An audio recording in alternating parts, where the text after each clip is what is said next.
Je vous invite à prendre vos Bibles et à lire dans 1 Timothée 2, versets 1 à 4. J'exhorte donc, avant toute chose, à faire des prières, des supplications, des requêtes, des actions de grâce pour tous les hommes, pour les rois et pour tous ceux qui sont élevés en dignité, afin que nous menions une vie paisible et tranquille en toute piété et honnêteté. Cela est bon et agréable devant Dieu, notre Sauveur, qui veut que tous les hommes soient sauvés et parviennent à la connaissance de la vérité. Amen.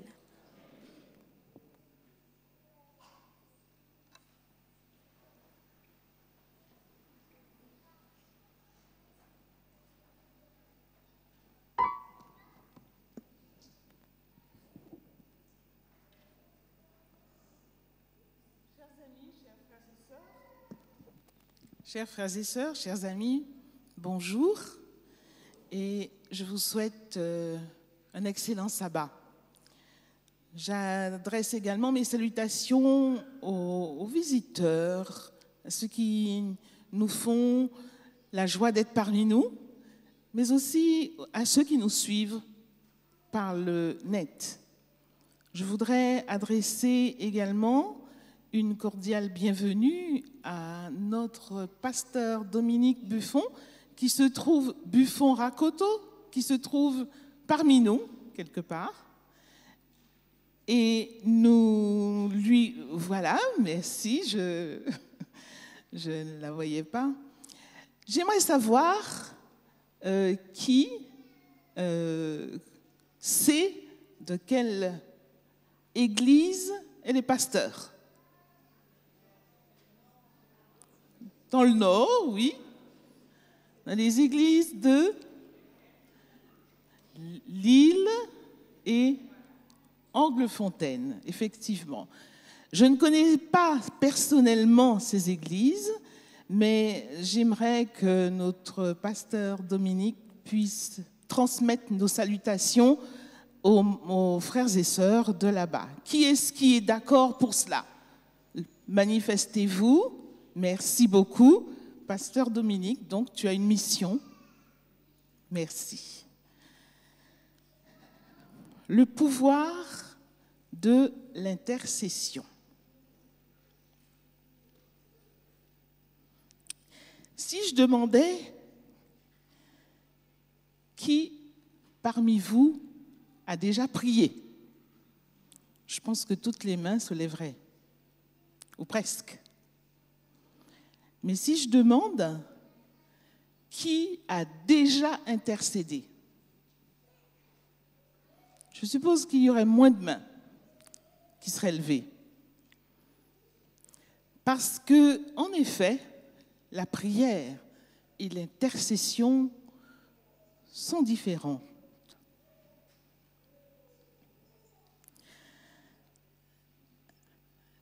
L'intercession, c'est une prière, certes, mais faite en faveur de quelqu'un. Une prière faite avec supplication, adressée souvent avec larmes, quelquefois accompagnée du jeûne. L'intercesseur y met tout son cœur, toute son âme. C'est comme s'il prenait le fardeau de l'autre et qu'il plaidait sa cause devant le Seigneur. Nous avons plusieurs intercesseurs dans la Bible. Abraham, en faveur de Lot. Nous avons encore Néhémie, Esther, Daniel, notre Seigneur Jésus, bien sûr. Le point commun entre ces intercesseurs, c'est qu'ils ont une grande compassion. Ils ont une grande compassion pour les personnes pour lesquelles ils intercèdent. Mais je voudrais ce matin vous laisser l'exemple de 3 d'entre eux. Moïse, tout d'abord, Daniel ensuite, et notre Seigneur Jésus. Nous verrons comment ils ont intercédé et quel a été l'impact de leur intervention. Puis, nous chercherons ce que Dieu attend de ses enfants. Prenons d'abord le cas de Moïse. Exode 32. À maintes reprises, Moïse a dû intercéder en faveur du peuple d'Israël lorsque l'Éternel voulait le frapper durement. Mais là où son intervention m'impressionne le plus, c'est juste après la sortie d'Égypte, dans le désert. Le peuple est dans la vallée et Moïse est monté sur la montagne du Sinaï pour recevoir les tables de la loi. Le peuple s'impatiente, 40 jours déjà, c'est long. Et il s'impatiente au point d'inciter Aaron à fabriquer une statue représentant un veau à partir de leurs bijoux en or. Et le peuple va adorer cette statue. Le peuple va dire, voici le Dieu qui nous a fait sortir du pays d'Égypte. Alors bien entendu, la colère de l'Éternel s'enflamme contre ce peuple. Il en fait part à Moïse. Et il dit à Moïse sa décision de consumer ce peuple. Et c'est là qu'intervient Moïse. Lisons Exode 32 à partir du verset 11.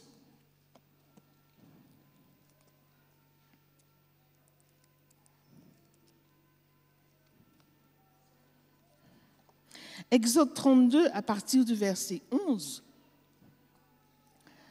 Moïse implora l'Éternel son Dieu et dit, « Pourquoi, ô Éternel, ta colère s'enflammerait-elle contre ton peuple que tu as fait sortir du pays d'Égypte par une grande puissance et par une main forte?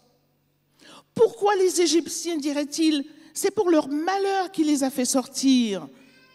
C'est pour les tuer dans les montagnes et pour les exterminer de dessus la terre. Reviens de l'ardeur de ta colère et repens-toi du mal que tu veux faire à ce peuple.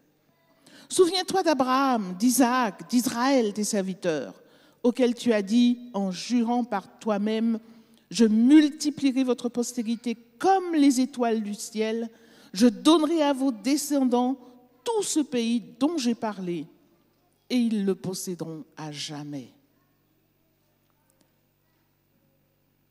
Voilà l'intercession de Moïse. Et que fait l'Éternel? Quel est le résultat de l'intercession de Moïse? Nous lisons au verset 14. Et l'Éternel se repentit du mal qu'il avait déclaré vouloir faire à son peuple. Voyez un peu comme l'intercession d'un homme peut amener Dieu à modifier son plan. Moïse va donc redescendre dans la vallée, dans le camp, et il va faire prendre conscience au peuple de sa culpabilité et annonce qu'il va retourner vers l'Éternel et tenter d'obtenir le pardon de l'Éternel. Lisons au verset 31, toujours du même chapitre, ce que dit Moïse encore. Moïse retourna vers l'Éternel et dit, « Ah, ce peuple a commis un grand péché. Ils se sont fait un dieu d'or. Pardonne maintenant leurs péchés, sinon efface-moi de ton livre que tu as écrit. » L'Éternel dit à Moïse, « C'est celui qui a péché contre moi que j'effacerai de mon livre. » Avant de continuer, rappelons ici que si le pardon de Dieu est capital pour le pécheur, celui-ci n'échappe pas aux conséquences de ses actes. Pour preuve, ce même Moïse, plus tard, quand il va frapper le rocher ou de lui parler comme l'Éternel lui avait ordonné. Dieu lui a pardonné, certes, mais Moïse n'entrera pas dans la terre promise. Quand Dieu pardonne, il nous réhabilite. Il reconstruit le pont entre lui et nous. Mais nous subissons quand même les conséquences de notre péché. Nous devrions y réfléchir plus souvent. Mais revenons à l'intercession de Moïse. On pourrait penser de lui, mais quelle audace, quel aplomb il a cet homme d'oser lancer un défi à Dieu. Sinon, efface-moi de ton livre que tu as écrit. Mais c'est oublier la relation particulière que Dieu avait avec Moïse. Au chapitre 33, au verset 11, la Bible nous dit « L'Éternel parlait avec Moïse face à face, comme un homme parle à son ami. » Saluons néanmoins l'empathie, la compassion de cet homme qui est prêt à voir son nom effacé du livre de vie si Dieu ne pardonne pas au peuple. Quel être humain, dites-moi, serait capable de faire cela?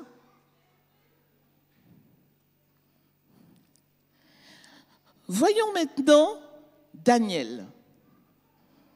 Le prophète Daniel, chapitre 9.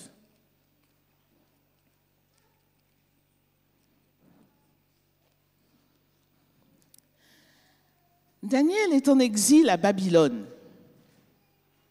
Il a déjà eu plusieurs visions par lesquelles Dieu lui a annoncé l'avenir, les choses de l'avenir.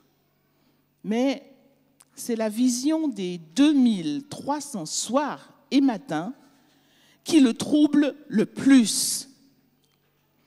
Or, en étudiant les livres du prophète Jérémie, Daniel s'aperçoit qu'il doit s'écouler 70 ans avant que les ruines de Jérusalem ne soient reconstruites. 70 ans de captivité à Babylone. C'est long, mais c'est le prix à payer parce que Israël a péché. Que fait alors Daniel? Nous lisons au verset 3, Daniel 9, donc verset 3, à partir du verset 3.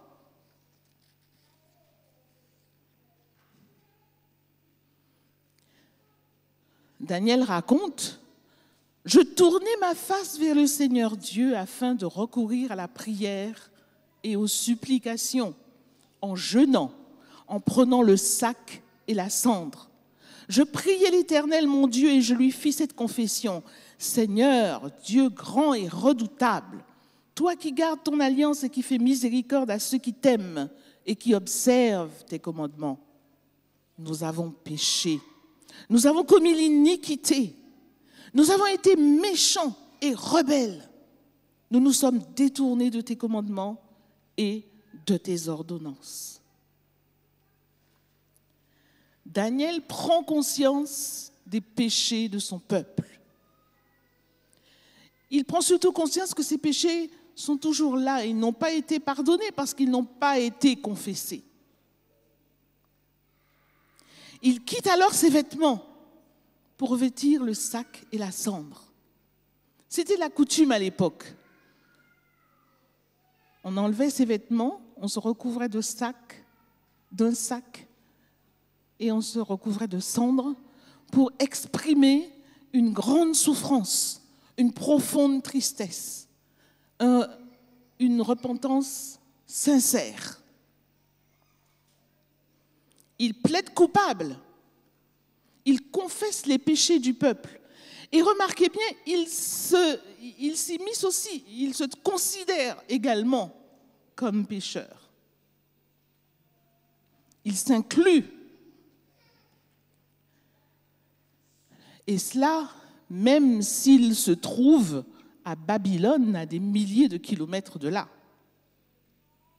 Vous pourrez relire chez vous toute la prière de repentance de Daniel. Une poignante prière d'intercession. Mais suite à son intercession, qu'arrive-t-il? Que se passe-t-il? Nous lisons toujours au chapitre 9, versets 21 et 22. Je parlais encore dans ma prière quand l'homme, Gabriel, que j'avais vu précédemment dans une vision, s'approcha de moi d'un vol rapide au moment de l'offrande du soir. Il m'instruisit et s'entretint avec moi. Il me dit, Daniel, je suis venu maintenant pour ouvrir ton intelligence. La réponse de Dieu est donc immédiate. Non seulement Daniel a été réconforté par un ange et a eu les explications qu'il attendait à propos de cette prophétie des 2300 soirs et matins, mais le peuple d'Israël a été béni au-delà de ses espérances, parce que lui, Daniel, avait intercédé en sa faveur. Quel pouvoir extraordinaire de l'intercession. Le troisième exemple que je voudrais vous soumettre ce matin, c'est celui de notre Seigneur Jésus. Et nous irons dans le Nouveau Testament, dans l'évangile de Jean. Jean, chapitre 17.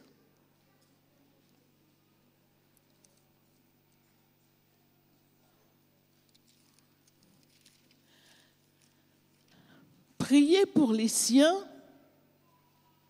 pour ceux que le Père lui a donnés, fait partie intégrante du ministère de Jésus. Et dans sa magnifique prière sacerdotale, notre Seigneur nous a laissé un exemple d'intercession exceptionnelle. D'ailleurs, je vous invite aussi à la lire entièrement quand vous serez chez vous. Jésus glorifie son Père en dressant un bilan positif de son ministère sur terre. Il réclame, parce qu'il a révélé son Père aux hommes, la gloire qu'il avait auparavant. Puis il présente tout ce qu'il a gagné pour son Père. Il demande au Père de les sanctifier, de les préserver du mal et de les tenir unis, de les garder unis entre eux, comme lui-même l'est avec son Père. Et là, je suis particulièrement heureuse parce que je sais qu'à ce moment-là, Jésus a prié également pour moi, alors que je n'étais même pas encore née. Il a prié aussi pour vous. Pour preuve, nous allons prendre le verset 20 de Jean 17.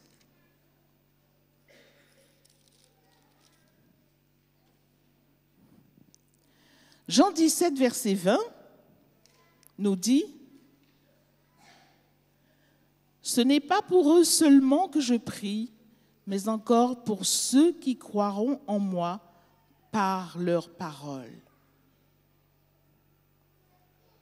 N'avez-vous pas cru à Jésus par la parole des disciples? Est-ce que vous ne vous sentez pas concerné également par cette prière? Alors je vous invite à une relecture de ces mots de Jésus. Au chapitre 20, nous allons remplacer « ce n'est pas pour Ce n'est pas pour eux seulement que je prie, mais encore pour ceux, nous allons remplacer par pour ceux qui croiront en moi, par votre prénom, qui croira. Si vous vous appelez Pierre, vous direz pour Pierre, qui croira en leurs paroles. Vous voulez bien avec moi? Verset 20. On va commencer, ce n'est pas pour eux. Ce n'est pas pour eux seulement que je prie, mais encore pour Marthe, qui croira en moi par leurs paroles. C'est bien timide ça, je n'ai pas entendu. J'aimerais que tout le monde soit convaincu que Jésus a prié pour lui. Vous dites votre nom. Nous recommençons. Ce n'est pas pour eux seulement que je prie, mais encore pour Marthe qui croira en moi par leurs paroles. Amen. En venant au monde, la mission de Jésus était de sauver le monde. Il l'a merveilleusement accompli à la croix.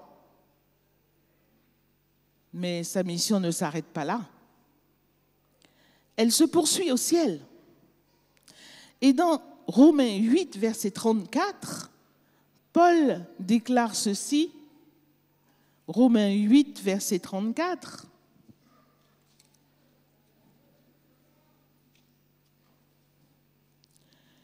Qui les condamnera? Il parle des élus de Dieu. Qui les condamnera? Christ est mort. Bien plus, il est ressuscité.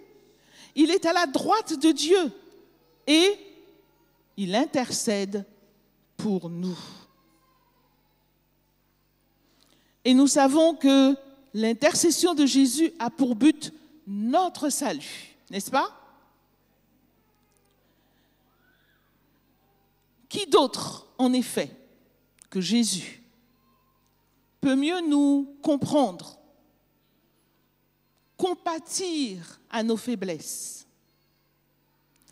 Qui mieux que Jésus peut nous secourir dans nos besoins? Nous avons donc les points communs entre les intercesseurs. Un grand amour, une profonde compassion. Voyons maintenant ce que Dieu attend de nous, ses enfants. 3 textes de l'Ancien Testament montrent combien l'Éternel veut qu'il y ait des intercesseurs parmi son peuple. Nous lirons un premier texte qui se trouve dans Ésaïe 59, verset 16. Ésaïe, chapitre 59, verset 16.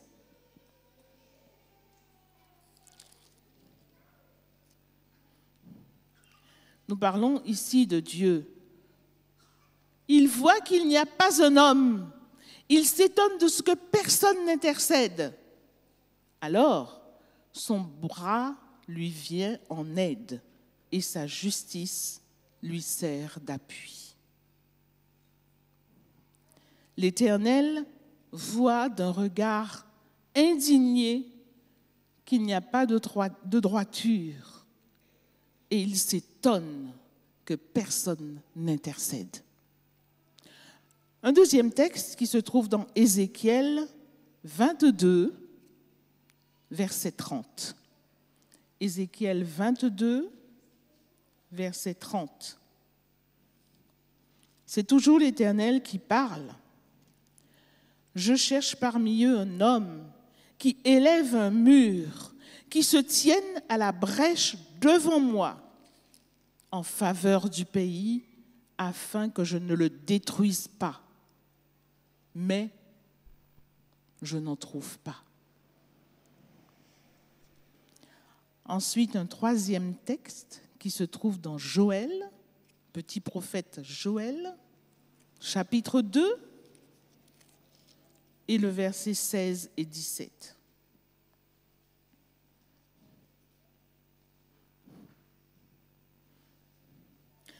Assemblez le peuple, formez une sainte réunion, assemblez les vieillards, assembler les enfants, même les nourrissons à la mamelle, que l'épouse sorte de sa demeure et l'épouse de sa chambre.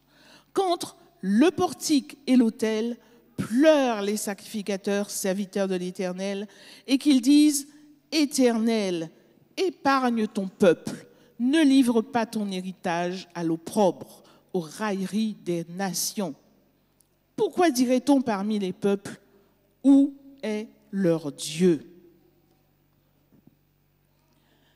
L'Éternel fait un constat. Il s'étonne qu'il n'y ait pas d'intercesseur. Il cherche, mais il n'en trouve pas. Alors, il donne la recette. Comment faire? Assembler le peuple et qu'il y ait des sacrificateurs qui intercèdent. Nous devons comprendre que Dieu est tout prêt à épargner son peuple, à déverser sur nous des bénédictions sans mesure. Mais il n'attend qu'une chose, qu'on le lui réclame, qu'on intercède. Alors la question est, frères et sœurs, Dieu va-t-il trouver des intercesseurs parmi nous? Des hommes et des femmes qui se répandent devant l'Éternel. Des intercesseurs qui, avec larmes et supplications, intercèdent pour le peuple. Dieu va-t-il trouver en 2018 à Évry des intercesseurs? Quelqu'un qui se tienne sur la brèche, tel Moïse ou Daniel, avec assez d'amour et de compassion.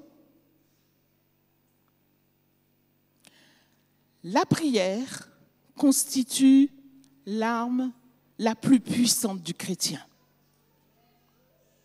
Je répète, la prière constitue l'arme la plus puissante du chrétien.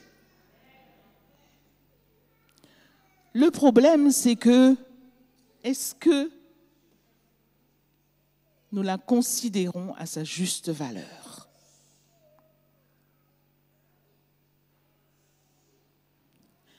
Dieu veut qu'il y ait des intercesseurs. C'est pour cela qu'il a établi, qu'il fait un appel, qu'il a établi des intercesseurs, certes, mais qu'il fait un appel. C'est aussi pour cela que l'apôtre Paul, inspiré, poussé par le Saint-Esprit, déclare, et nous l'avons lu dans le texte que Célia nous a lu tout à l'heure, dans 1 Timothée 2, versets 4 à 8,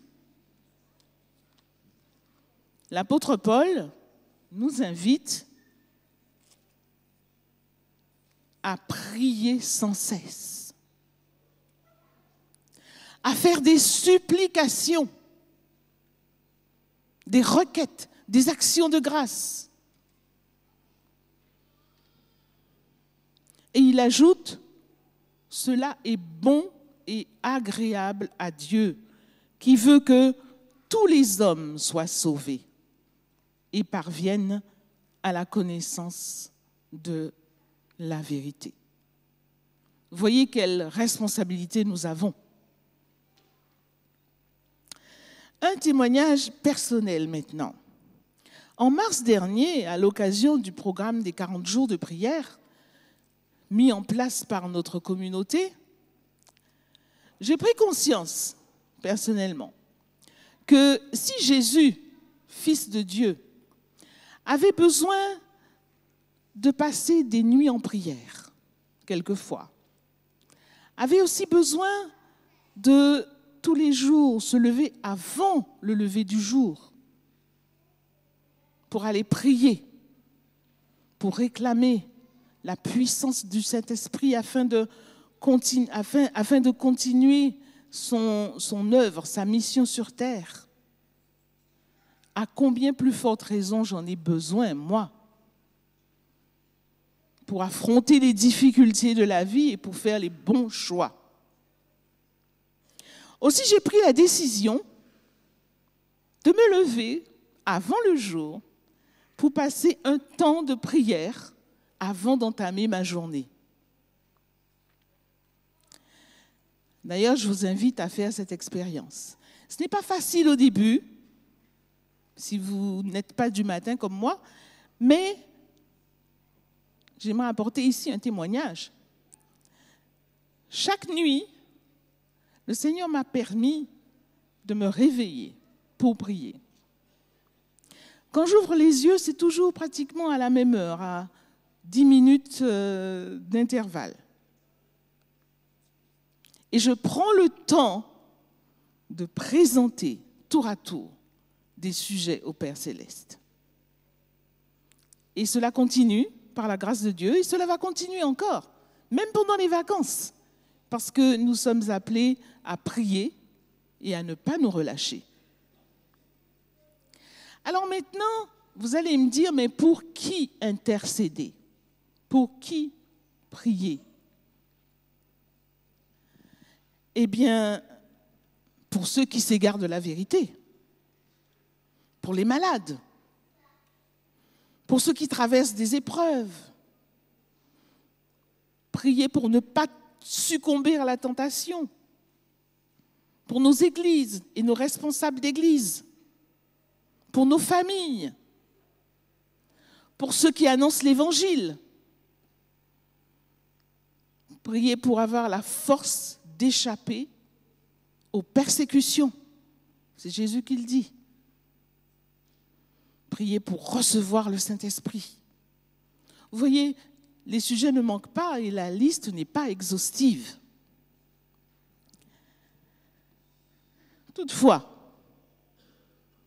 Toutefois, les intercesseurs doivent être des hommes et des femmes fidèles. L'apôtre Paul déclare, toujours dans 1 Timothée 2, verset 8, « Je veux que des hommes prient en tout lieu, élevant des mains pures. » Qu'est-ce que cela veut dire? Élever des mains pures.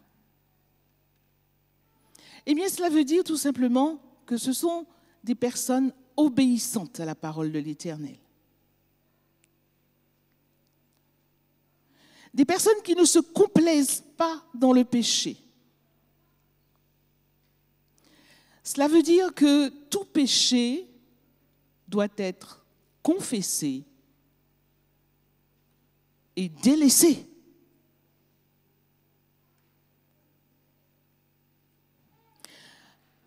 Car Dieu, en effet, et c'est sa parole qui le dit, dans Proverbe 15, verset 8, Dieu dit que la prière des hommes droits lui est agréable. Dans Jean 9, verset 31, la Bible déclare encore que Dieu n'exauce point les pécheurs. Et dans Proverbe 28, verset 9, la Bible déclare que la prière de celui qui n'écoute pas la loi est une abomination. Est-ce à dire que nous ne pouvons pas intercéder ou que nous ne devons pas intercéder? Non, loin de là. C'est plutôt un appel à chaque enfant de Dieu à avoir le cœur pur. Ainsi, il sera à même à se positionner en intercesseur et de porter ses semblables au trône de la grâce de Dieu.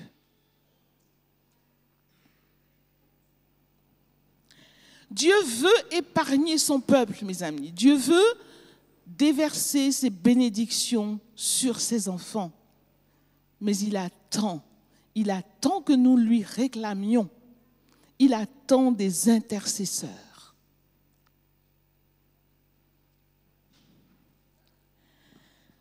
Et Dieu s'étonne que malgré le combat acharné que mène l'ennemi, contre nous. Malgré la situation déplorable du monde, la fragilité de l'Église, la vulnérabilité de nos familles, Dieu s'étonne de ne pas trouver des intercesseurs. Allons-nous tarder encore longtemps?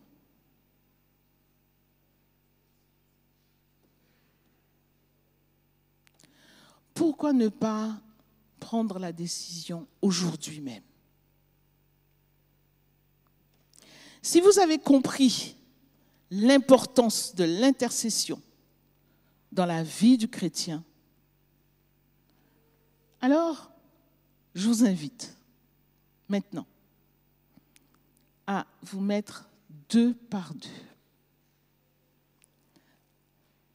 Soit avec votre voisin ou alors avec la personne vers qui Dieu vous conduira. Après avoir demandé pardon pour vous-même, vous allez intercéder pour votre vis-à-vis. Mais il est un besoin des plus urgents, un plus grand besoin dont nous avons tous besoin en quelque sorte en tant qu'Église, c'est le Saint-Esprit. Alors nous allons intercéder pour notre vis-à-vis, pour notre compagne ou compagnon de prière, afin qu'il puisse ouvrir son cœur à l'action et à l'effusion du Saint-Esprit. Voulez-vous vous mettre 2 par 2? Soit avec votre voisin, soit avec une personne vers qui Dieu vous conduira. Prions l'un pour l'autre.